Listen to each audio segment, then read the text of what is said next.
इसीलिए परमेश्वर ने यीशु मसीह को इंसान के रूप में भेजा और हमारे लिए क्रूस पे बलि किया, ताकि इंसानों के पाप जो जीसस ने ले लिए हैं वो परमेश्वर माफ कर सकता है। लेकिन जीसस जो है वो शैतान के रूप में या स्वर्गदूत के रूप में नहीं आया। शैतान जो है स्वर्गदूतों के गण में पड़ता है। अगर जीसस स्वर्गदूतों के गण में आया होता, स्वर्गदूत के समान आया होता, या जीसस शैतान के जैसा बन के आया होता, तो जीसस को शैतान को भी और स्वर्गदूतों को भी जो शैतान के द्वारा परमेश्वर से अलग हो गए हैं माफ़ी देनी पड़ती। अब परमेश्वर जो है शैतान को और उसके साथ जो परमेश्वर से अलग हो गए थे उन स्वर्गदूतों को माफ़ी देना नहीं चाहता है। इसीलिए जीसस ने इंसानी अवतार लिया। अवतार जो पद है वो यूज़ करना इस कॉन्टेक्स्ट में सही है, इसलिए यूज़ किया जा रहा है। अवतार के बारे में मैंने एक पेपर भी किया, आप वो पढ़िए तब आपको समझ में आएगा कि जैसे हिंदू अवतार होते हैं वैसा नहीं है जीसस। जीसस पूरा परमेश्वर है। हिंदू अवतार जो होते हैं वो सिर्फ ब्रह्मांड का एक हिस्सा है, ब्राह्मण का एक हिस्सा है, वो पूरा परमेश्वर नहीं है। लेकिन जीसस जो है वो इनकारनेशन है, पूरा परमेश्वर शरीर लेके आया है, शरीर में आया है। उसका एक एक कण परमेश्वर का कण है और वो सृष्टि है नहीं है, सृष्टि करता है। लेकिन अवतार जो है वो सृष्टि है, ऐसा फर्क है। तो ये आपको समझना जरूरी है। परंतु यहाँ पे मैं जब ये कहता हूँ कि जीसस अवतार में आया है, यानी कि जीसस परमेश्वर ने अवतार लिया है, तो मैं ये कह रहा हूँ कि परमेश्वर ने शरीर धारण किया है और परमेश्वर पूरा का पूरा परमेश्वर है और उसने इंसानी शरीर को इसलिए धारण किया है, इंसान के जैसा इसलिए बना है ताकि इंसान के पाप माफ हो सके, इंसान के लिए बलिदान हो सके और शैतान के पाप वो रख सके, शैतान को दंड देने के लिए। अब अगर शैतान आएगा समझ लो और बोलता है परमेश्वर को कि परमेश्वर प्लीज़ मेरा पाप माफ़ कर दीजिए, मैं मन फिरा रहा हूँ, इतने साल हो गए, मैंने बहुत गंदे काम किए हैं, बहुत लोगों को परेशान किया है, अब मैं माफ़ी मांगना चाहता हूँ, मुझे माफ़ कर दो। तो परमेश्वर को उसको माफ़ करने की ज़रूरत नहीं है, क्योंकि उसके लिए किसी ने भी बलिदान नहीं दिया है। अब कई लोग पूछते हैं कि अगर जानवर की बलि अगर परमेश्वर कबूल कर रहा है, जानवर तो शैतान जैसा भी नहीं है, यानी कि स्वर्गदूत जैसा नहीं है, इंसान जैसा भी नहीं है, जानवर तो अलग ही तरह का है। तो अगर शैतान बोले कि जानवर की बलि के द्वारा मुझे माफ कर दो, तो क्या परमेश्वर को उसे माफ करना पड़ेगा? जरूर करना पड़ेगा, व्यवस्था के हिसाब से। अब इसीलिए मेरे हिसाब से पुराने नियम के समय में कई ऐसे लोग थे, कई ऐसे बड़े बड़े राजा थे जो शैतान का भरोसा करते थे ज़्यादा, लेकिन वो भी बलि लेते थे माफ़ी के लिए।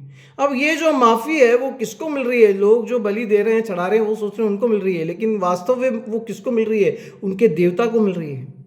वो देवता क्लेम कर रहा है, उसको मिल नहीं रही है। वो क्लेम कर रहा है कि जानवर की बलि के द्वारा अगर तुम इसराइल के पाप माफ कर रहे हो, तो मैं भी एक जानवर लेके आ रहा हूं तेरे पास, इस जानवर के बलि के द्वारा तुम मेरे भी, यानी कि शैतान के भी पाप माफ कर दो।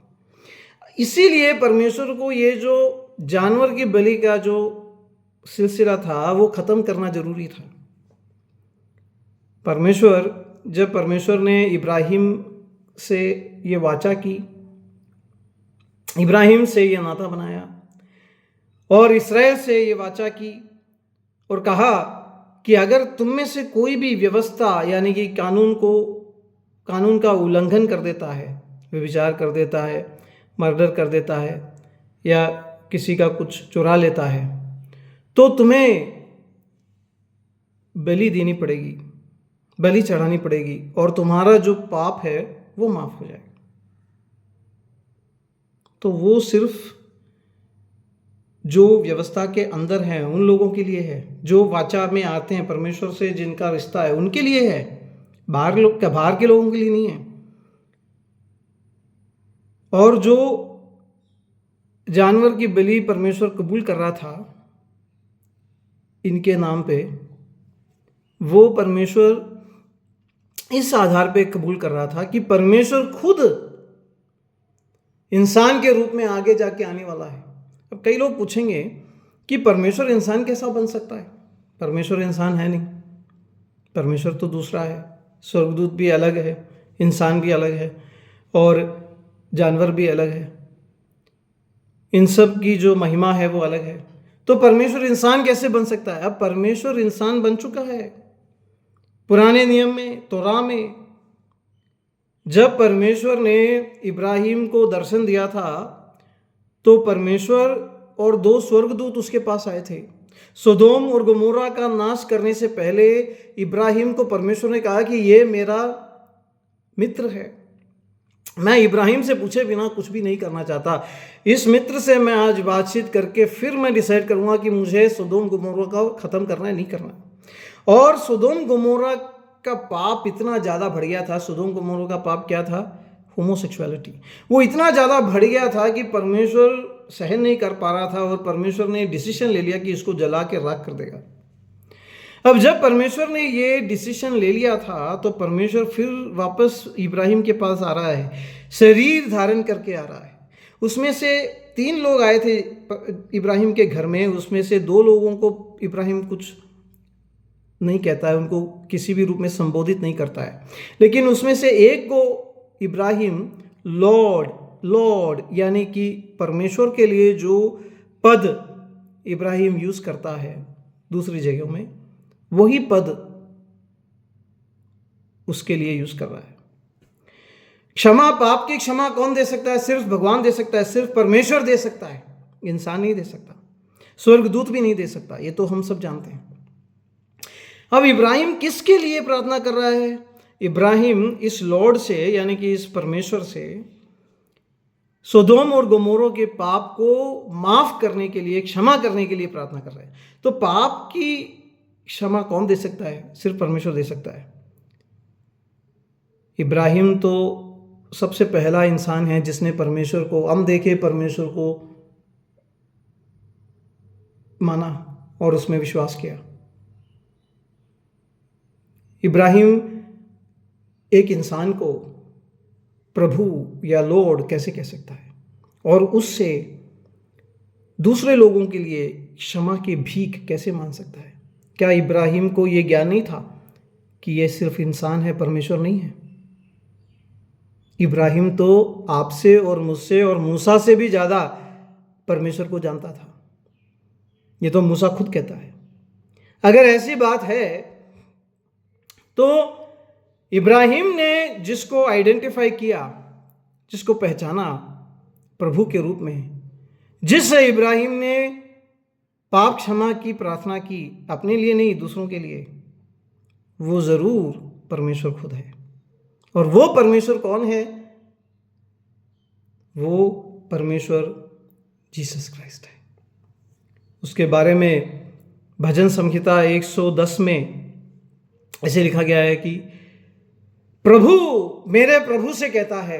अब प्रभु, पहला प्रभु कौन है? याकवे, परमेश्वर खुद। और दूसरा एक प्रभु है, मेरा प्रभु। दाऊद उसको मेरा प्रभु कहता है। प्रभु मेरे प्रभु से कहता है कि जब तक तेरे सारे जितने भी शत्रु हैं उनको तेरे पांव तले नहीं कर दूं, तू मेरे दाहिने ओर बैठ। अब वो दाहिने ओर कौन बैठा है? अगर हम नया नियम देखेंगे तो नए नियम में हम देखेंगे कि परमेश्वर के दाहिने ओर कौन बैठा है? प्रभु यीशु बैठा है।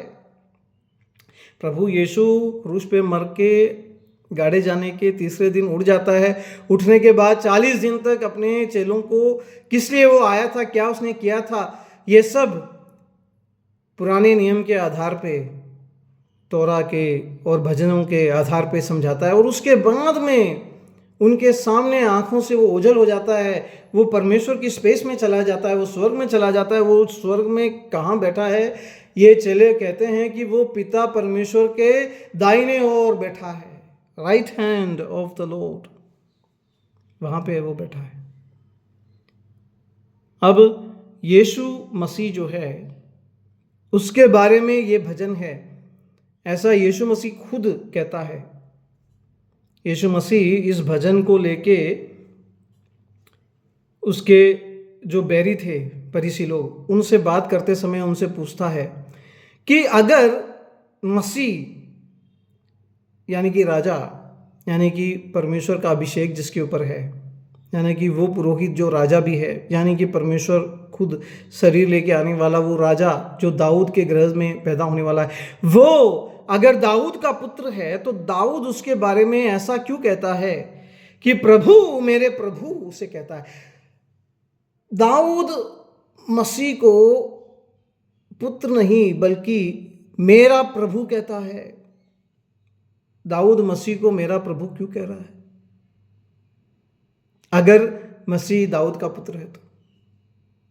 यीशु उन लोगों को यह बताना चाहता था कि यीशु जो है, जो कि मसीह है, वो केवल दाऊद के वंशावली में पैदा होने वाला, दाऊद के वंश में पैदा होने वाला दाऊद का पुत्र नहीं है, बल्कि वो परमेश्वर का पुत्र है जो सदा काल से, हमेशा से परमेश्वर के दाहिने ओर बैठा है,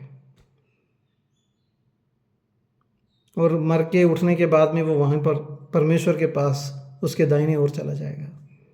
तो इब्राहिम को परमेश्वर ने पहले से ही ये बता रखा था कि परमेश्वर शरीर धारण करके आ सकता है और वो प्रभु है, उसमें दूसरों के पापों को माफ करने की क्षमता है।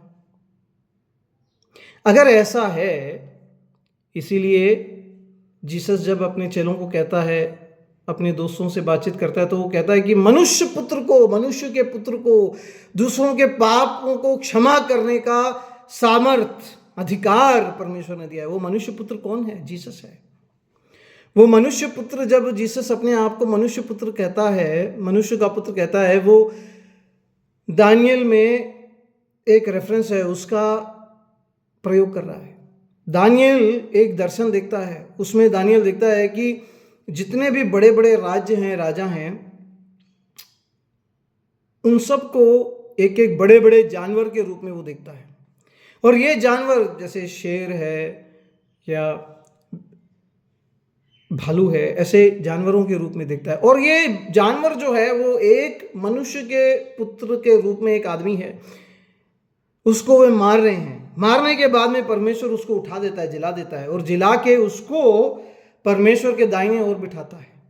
और वो कौन है? वो मनुष्य पुत्र जैसा दिखने वाला वो कौन है? वो मनुष्य पुत्र मसीह है।